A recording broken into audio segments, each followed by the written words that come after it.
Ladies and gentlemen, the entire production staff and technicians on Dragnet wish to thank the American Weekly and the television editors of the various newspapers which distribute the American Weekly for voting Dragnet the best mystery drama on television for 1951-1952.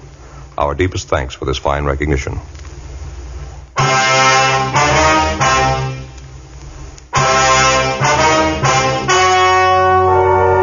The story you are about to hear is true. The names have been changed to protect the innocent. Fatima Cigarettes, best of all king-size cigarettes, brings you Dragnet on both radio and television.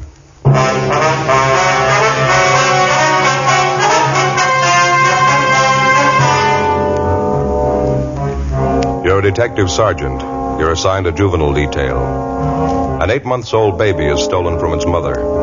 It's the third case of child stealing reported in less than 3 weeks. There's no lead on the suspect. Your job, get him. Compare Fatima with any other king-size cigarette. Yes, compare Fatima with any other king-size cigarette. 1. Fatima's length filters the smoke 85 millimeters for your protection. 2. Fatima's length cools the smoke for your protection. 3. Fatima's length gives you those extra puffs, 21% longer than standard cigarette size. Fatima gives you more for your money. And in king-size Fatima, you get an extra mild and soothing smoke, plus the added protection of Fatima quality. Buy Fatima in the bright sunny yellow pack. Best of all king-size cigarettes.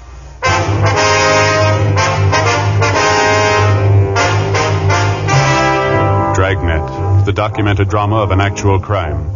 For the next 30 minutes, in cooperation with the Los Angeles Police Department, you will travel step by step on the side of the law through an actual case transcribed from official police files. From beginning to end, from crime to punishment, Dragnet is the story of your police force in action.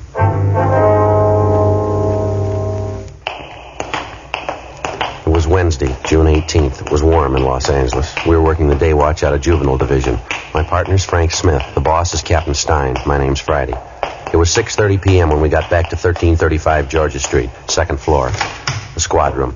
Hi, been waiting for you. Hi, Captain. How's it going? Any sign of the baby? No, not yet. We're doing everything we can. We haven't got a lead to her name. Lousy thing. How's it stack up? Anything like the last 2 cases? Yeah, quite a bit. Same neighborhood, same general M.O. We checked with just about everybody in the vicinity. No one saw the baby taken. Happened about 10 o'clock this morning? 10:15. This Mrs. Donaldson drove down to the neighborhood shopping center to do her marketing. She had the baby in a bassinet in the back seat of her car. Baby boy, 8 months old. Uh-huh. She pulled into the parking lot right behind the market, left the baby asleep in the car. She went in to do her shopping. When she came out, the baby was gone. How long was she in the market? She told us about 20 minutes. We talked to a half a dozen people who drove their cars in and out of the parking lot about that time. They couldn't help me. They didn't see anyone loitering around. How about delivery trucks? They usually unload supplies at the back door, don't they? Already checked on that. We talked to the driver of a bread truck. He was making a delivery about that time. He couldn't help us either. The mother, Mrs. Donaldson, she's the only one who came up with anything at all. It's not much, but it's better than nothing. Yeah. But when she parked her car and got out to go in the market, she noticed a woman sitting in the car parked next to hers. When she came back and found her baby was gone, she noticed that this woman's car was gone, too. Mrs. Donaldson described the woman for you? Yeah, she was middle-aged. She had gray hair. That's all she remembered. How about the car the woman was in? It was a green sedan. That's the only thing Mrs. Donaldson could tell us. She's not even sure of that. And there's no one else around the market that remembered the car, huh? Well, if there is, we haven't found him. We covered the whole neighborhood, Skipper. Talked to everybody we could. Got us nowhere. Smoke, Captain? Oh, thanks. You, Joe? Yeah, thank you. I got a light. Okay. Captain?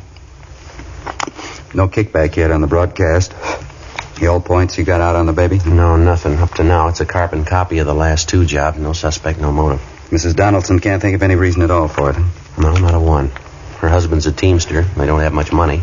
She couldn't think of any friend or relative who might possibly want to take their baby. The baby normal, in good health? Yeah, perfect. It's got me. This makes it about 1 a week. Just about. Martin baby was taken on the 5th. The Andrews baby was taken on the 12th. Both of them recovered in 24 hours. Nothing wrong with either of them. Sure doesn't make sense. Must be a psycho case of some kind. I think we can go along on that. This one happened near 8th and Dinehart, that right? Yeah, same neighborhood as the other two. About a 12-square-block area there. How about that lead you had on the old man out there? Did you exhaust that? Yeah, the old gardener? Mm-hmm. We double-checked him this afternoon. He wasn't anywhere near the market when the Donaldson baby was taken. How about the other 2 people you had your eye on? Either of them anywhere near the scene at the time? Neither one of them, Skipper. Both clear. How's it stand now? Well, we're doing everything possible. Dean Bergman went over the Donaldson car for prints. The bassinet, too. There's no word from him yet. Special detail from Metro Division still going over the neighborhood. Nothing from them either. No sign of any physical evidence, I mean, besides any possible prints. No, nothing, Captain. The usual number of tips from people in the neighborhood. Checked on all of them. They went nowhere. Well, we've just about run the gamut on this thing. You have anything in mind? Well, Joe and I were kicking around an idea on the way back in. Figure it might be worth a try. I mean, providing we get the Donaldson case cleared. Yeah? Joe? Well, for one thing, we figure the neighborhood out there works in our favor. All 3 of the babies were taken in the same 12-square block area. It's the strongest part of the M.O. that we got to work on. Now, if we get good enough coverage in that area out there, it might lead somewhere. What kind of coverage? Well, maybe a system of decoys, something to draw the suspect out at the right time, the right place. Makes sense. What have you got in mind?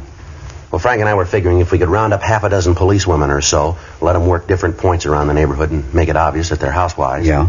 Have each one of them with a baby carriage. Spot them at the shopping centers out there in that area. They leave the carriages outside the stores, go through the motions of doing their shopping, and cover each one of them. Mm-hmm. What do you do for bait? I think we can fake it, Skipper. Put a life-size doll in each of the carriages, keep it pretty well covered. Fair chance it'll get us a nibble if we work it right. About half a dozen policewomen, that's what you figure? Yeah, I figure that ought to do it. Excuse me. Yeah. Juvenile Division, Captain Stein. Yeah, that's right. How's that? I see. Mrs. Bolger. Yes, ma'am, I understand. How's that? Yes, ma'am, if you like. All right, thank you. Goodbye. Queer one. Yeah. Either one of you contacted Mrs. Marion Bolger the last month or so? No, it's not familiar to me. How about you, Frank? Don't recall the name. Why? Bolger. That was her on the phone. She wants to be investigated. Says she wants to prove to us that she's not involved in any of these child-stealing cases. How do you spell that name? Marion Bolger, Bolger, Ewing Street address. No, I never heard of her. What's the pitch? Got me. She kept saying she's got to have her name cleared. She's innocent. Kept insisting she didn't steal the Donaldson baby. Well, we didn't say she did. We don't even know the woman. You're going to. Check her out. We ran the name Marion Bolger through R&I, but there was no previous criminal record on her. 7:25 p.m. Frank Smith and I left the office and drove out to the Ewing Street address to interview the Bolger woman. Before we called at her home, we checked with some of the neighbors. Most of them had a favorable opinion of her. They described her as a pleasant woman, slightly eccentric. The only complaint was that the Bolger woman was very fond of children and that she kept most of the youngsters on the block well supplied with cake and candy, despite repeated objections from the youngsters' parents. Other than that, they seemed to like her. 8:05 p.m. Frank and I called on Mrs. Bolger, and she ushered us into a neatly furnished living room. She was an older woman, possibly in her early 60s, dark brown hair, streaked with gray. It's the honest truth, Sergeant. Anybody who really knows me would tell you I wouldn't do a thing like that. I love children. I want all of them to be happy. I wouldn't steal anybody's Just a baby. minute, Mrs. Bolger, please. Something we'd like to get straight. I don't care how it looks. I don't care what they say. I didn't do it. I didn't steal those other 2 babies. I didn't steal the Donaldson baby either. How'd you know the Donaldson baby was missing, ma'am? It just happened this morning. The evening paper. The whole story's in there. It's the first I knew about it, so help me. When I got my evening paper. Please, Sergeant, you got to believe me. All right, now try to take it easy, ma'am.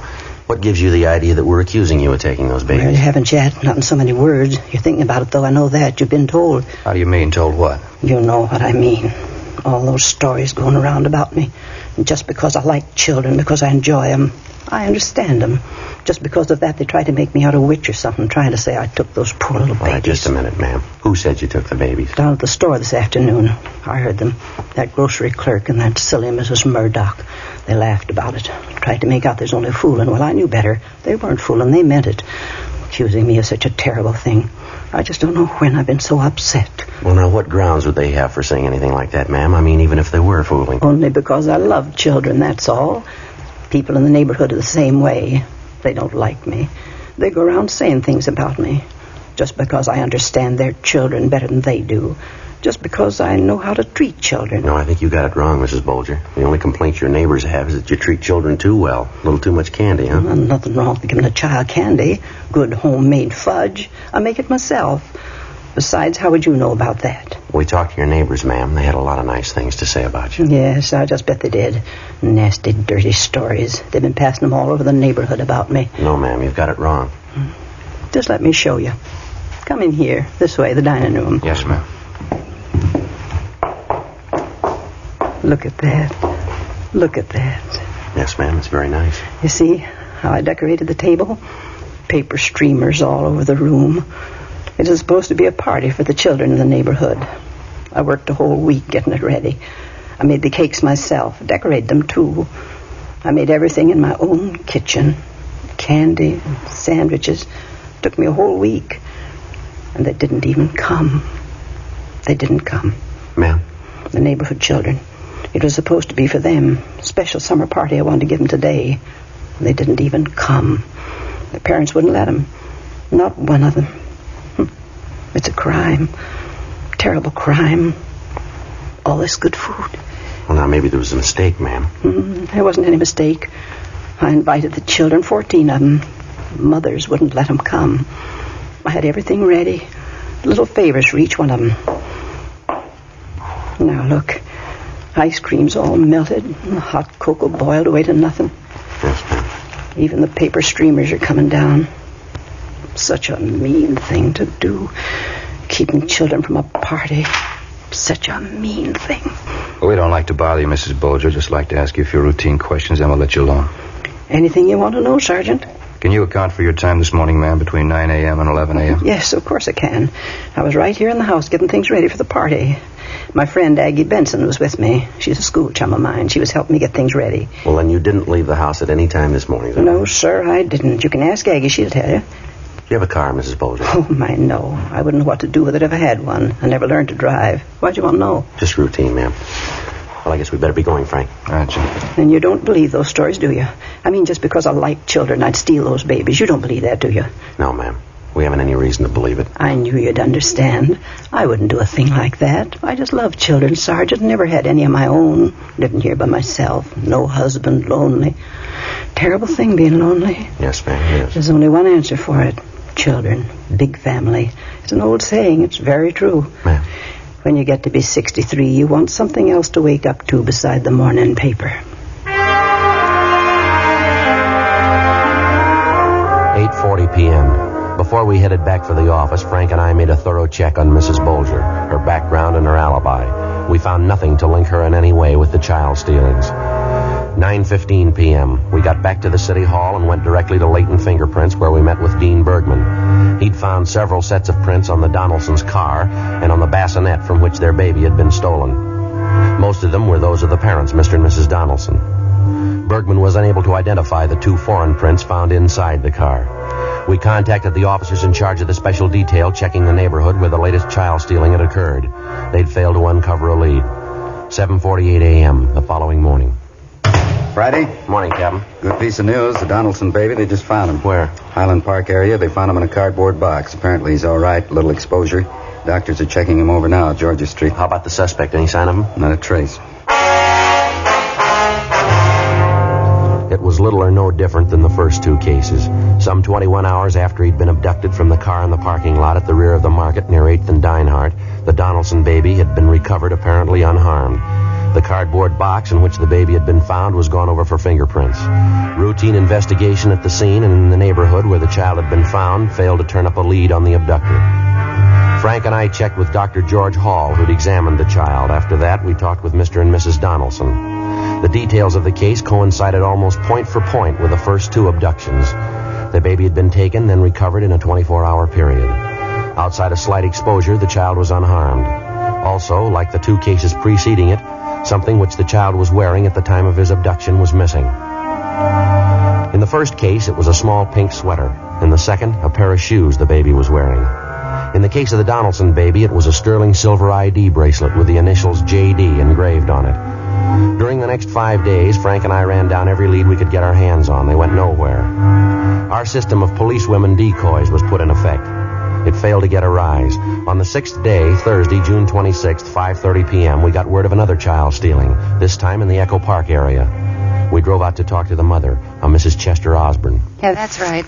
Did the same thing I do every morning. Gave the baby her bath, dressed her, put her out in the backyard in her buggy. She usually plays a while, then she takes her nap. And about what time did you discover your baby was missing?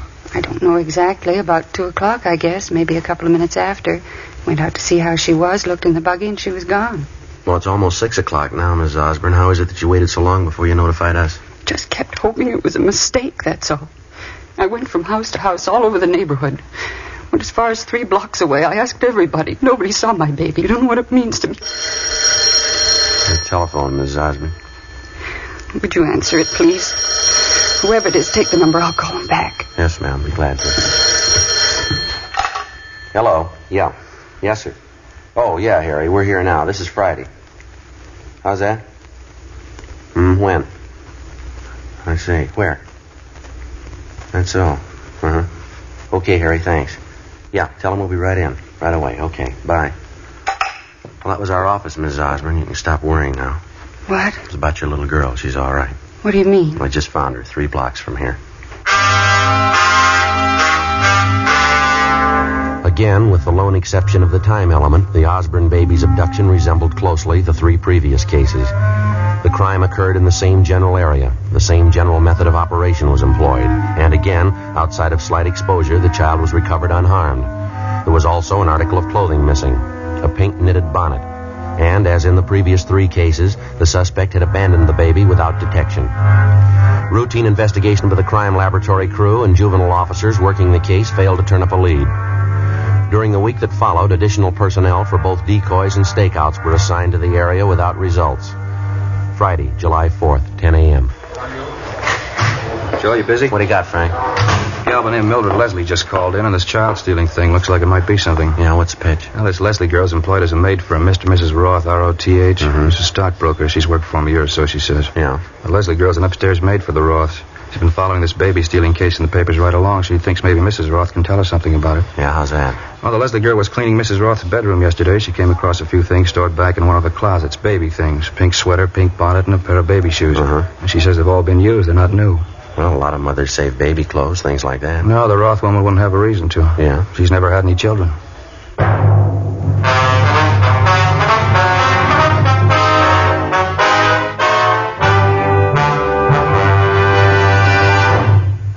You are listening to Dragnet, authentic stories of your police force in action.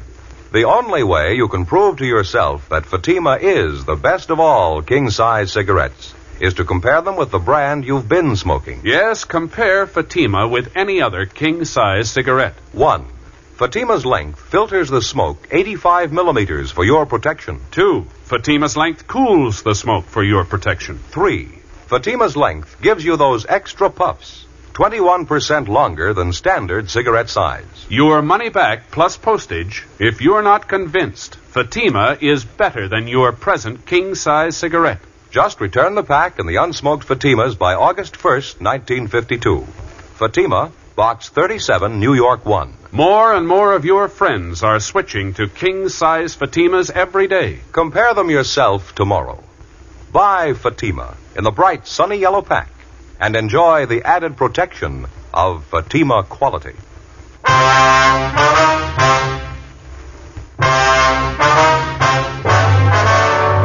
Friday, July 4th, 11 a.m. Frank Smith and I left the office and drove out to interview Mildred Leslie at her apartment. She told us substantially the same thing she told Frank on the phone. The Leslie girl had been employed as a maid by Mr. and Mrs. Roth for almost a year. She went on to tell us that for the last few months or so, Mrs. Roth, who was a fairly prominent clubwoman, had been acting peculiarly, and that Mr. Roth was worried about her. According to the Leslie girl, he'd consulted a doctor several times about his wife. As for the articles of baby clothing, they'd been found stored back on a shelf in Mrs. Roth's bedroom closet. The Leslie girl told us that she happened to find them while cleaning and dusting Mrs. Roth's bedroom. Each of the articles she claimed she saw seemed to tie in directly with the child stealings. A pink sweater, a pink bonnet, a pair of baby shoes. Identical items of clothing had been taken from each of the previous abduction victims. After we left Mildred Leslie, Frank and I got to a phone, called the record bureau, and had them make a run for us on Mrs. Roth. She had no previous criminal record. 1:20 p.m. We called Mr. Roth at his place of business, but the office was closed because of the 4th of July holiday. We got in the car and drove out to the Roth home, an old 2-story mansion just above Silver Lake Reservoir. Mrs. Roth wasn't at home. We interviewed her husband in the living room. What seems to be the trouble, Sergeant? Why would you want to see my wife? There's a few questions we'd like to ask her, Mr. Roth. Can you tell us where she is now? She took a drive with some friends of hers. I think they were going down to the beach club. Why? Well, we're investigating a juvenile case, Mr. Roth. We think maybe your wife can give us some information on it. Well, I'm sorry she isn't home. It's too bad you didn't call this morning. She didn't leave until after 11. She'll be home later tonight if you care to call back. You're sure it's not something I can help you with? Well, yes, sir, maybe you can. I'd like to ask you a few questions about your wife's activities the last month or so. Well, how do you mean? Some of the social work she does with the club? Not quite, Mr. Roth. You said you were from the juvenile division. Is it something regarding her work with the underprivileged kids? Her club does quite a bit of that, you know. Afraid I don't know too much about it, though. No, sir, it's not that. Well, I don't think I understand. What is it about? Well, Mr. Roth, we want you to understand that this is merely a routine investigation. We don't want to offend you in any way, but we have some information that we've got to check out. What do you mean? What kind of information? Well, there's been a series of child stealing cases the last month or so. We're the investigating officers on it. Maybe you read about them in the papers? Yes, I have, but what would my wife have to do with that? You think she has some information for you? She didn't say anything about it to me. Yes, sir, I think she can help us quite a bit. I don't know exactly when she'll be home. I don't have any place to contact her. I do know the club's taking a group of children to the Coliseum tonight, the big 4th of July fireworks display, you know. Yes, I see. I'm going to meet my wife there tonight. Maybe I could give her a message for you, tell her to contact you. All right, fine, Mr. Roth. There is something that you can do for us right now, though. Yes? Would you take us up to your wife's room? I'd like to have a look at it. Take you to her room? I don't understand. What for? Well, like we told you before, sir, it's a routine investigation. I think if you take us to your wife's room, I think we can clear the whole thing up now. It probably won't be necessary to bother you tonight. Well, I certainly don't understand, but come along if you like.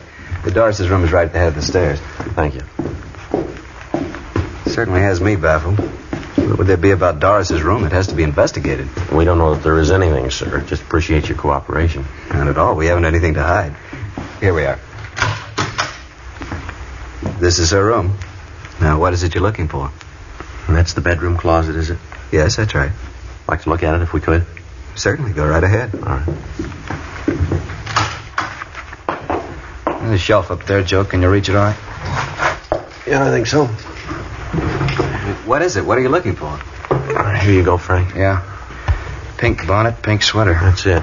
Here's the baby shoes. The ID bracelet. Yeah, initials JD. Not much doubt. No. Baby clothes. Bracelet. Never seen them around here. How'd you know they were here? Well, we weren't sure that they were. But I'd never seen them before. What are they doing in Doris's room? Why would she have them? I have to talk to her about this. Yes, sir, so do we. After finding the evidence in his wife's bedroom closet, we continued to interview Mr. Roth. We briefed him on the details of the case and explained about the articles of baby clothing. He was very cooperative, but he found it hard to believe that his wife was responsible for the abduction of the babies. He told us that early in their marriage, his wife did have a child which died shortly after birth. Complications left her unable to have any more children. When she found out about this, it resulted in Mrs. Roth having a nervous breakdown, but apparently she recovered completely. Roth went on to tell us that his wife was very fond of children and that she devoted a great deal of time to social work, caring for underprivileged children. He also told us that during the past month, with the recurrence of her nervous condition, she'd been under a doctor's care. Shortly after 8 o'clock that night, along with Mr. Roth, we drove to the Coliseum where crowds of people were gathering for the annual July 4th fireworks display. Roth pointed out his wife. We went over and he introduced us. These officers would like to talk to us, honey. Let's step over here. Well, I can't leave the children alone. Can't we talk later? No, honey, it's pretty important. I think you better talk to them now. Well, all right. If you say so, you'll have to stay and watch the children, though. They'll be all right. We can keep an eye on them from over there. No, I can't leave them alone. You'll have to stay. Well, all right. Ma'am, I wonder if you step over here, please. Yes, all right. This ought to be all right here. Beautiful night tonight, isn't it? Children just love these things. I think they're just about ready to start the show. Yes. Just look at that. The colors. Isn't that gorgeous? Yes, ma'am. We'd like to drive you and your husband downtown to Juvenile Division. We'd like to talk to you. What do you mean? I can't leave now. I have these children with me. What did you want to see me about? What's the trouble? I think you know why we're here, Mrs. Roth. I don't. Why do you want to talk to me? Well, we can start here, ma'am. We were at your home this afternoon. Your husband showed us your bedroom, the closet. We found the things up on the top shelf. What? The baby clothes, the bracelet. Beautiful. Just beautiful.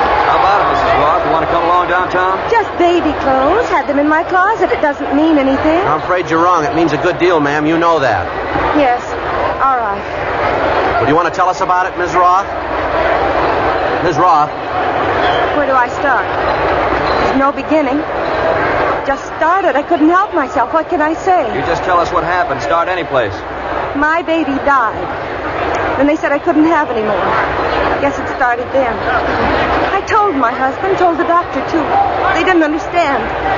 Nobody understands. It's all I wanted. My children, my own children. How about the Martin baby, Mrs. Roth? The first one you took. How'd that happen?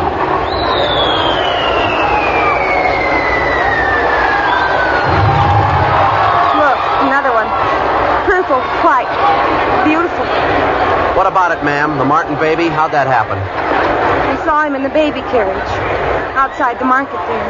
Such a cute baby. I pulled the covers back, looked at him. I didn't think I was going to steal him. After I looked at him, I just wanted to hold him close, so I picked him up. You understand, don't you? Yes, ma'am. He was such a sweet baby. Could have been mine. I kept on holding him. Then I started to put him down, back in his carriage. I couldn't. What do you mean, ma'am? I couldn't put the baby down. It was just like mine. It was mine. I can't explain it. I took the blanket from the buggy. I put it around him. I walked away. Nobody knew. It was my baby. Yes, ma'am. Would you go on? Oh, my head. Terrible headache. It's so hard to tell you. I couldn't even tell my husband. I lied. I'd take the baby and stop overnight at a motel. I'd tell my husband lies. I couldn't let him know. Well, you knew you were doing wrong, didn't you? Yes, I knew it. Not when I was taking the baby, though. Not when I picked them up. Not when I held them in my arms, held them close. It didn't seem wrong. Most natural thing in the world. I just pretended. I'd pick the baby up and I'd hold it close. It was my baby. All of a sudden, it was my baby. Later on, I had to stop pretending. The baby wasn't mine. I had to give it back. Isn't that wonderful? Look, streamers, a shower of stars. It's marvelous. Why'd you abandon the children, ma'am, without notifying anyone? I knew they'd be found. I made sure of that. I always put them someplace where they had to be found. Terrible headache. You don't know what it's been like. I couldn't tell anyone, no one. Yes, ma'am. You about ready to go now? All right. If I could only explain it to you. I mean, having a baby, then losing it. You don't know what it's like. No one will ever know what it's like. No one. You took 4 babies, ma'am. Yes. How about their mothers?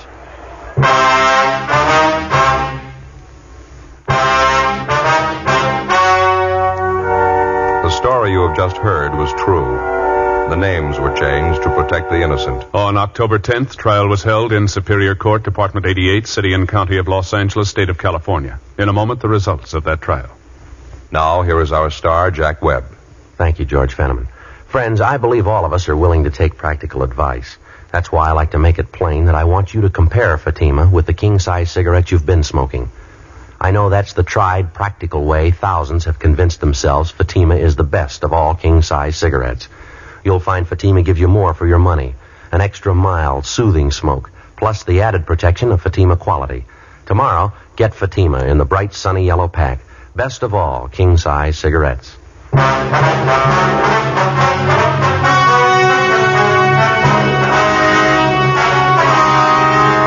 Doris Evelyn Roth was tried and convicted of child stealing under Section 278 Penal Code, 4 counts. She was placed on 5 years probation. One of the terms of probation required that she would be under strict supervision. You have just heard Dragnet, a series of authentic cases from official files. Technical advice comes from the Office of Chief of Police W.H. Parker, Los Angeles Police Department. Technical advisors Captain Jack Donahoe, Sergeant Marty Wynn, Sergeant Vance Brasher. Heard tonight were Herb Ellis, Vic Perrin, Virginia Gregg. Script by Jim Moser. Music by Walter Schumann. Hal Gibney speaking.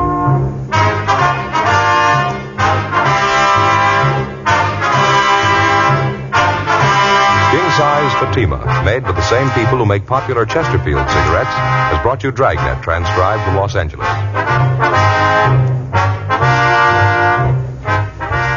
Each Thursday night, it's Counter Spy on NBC.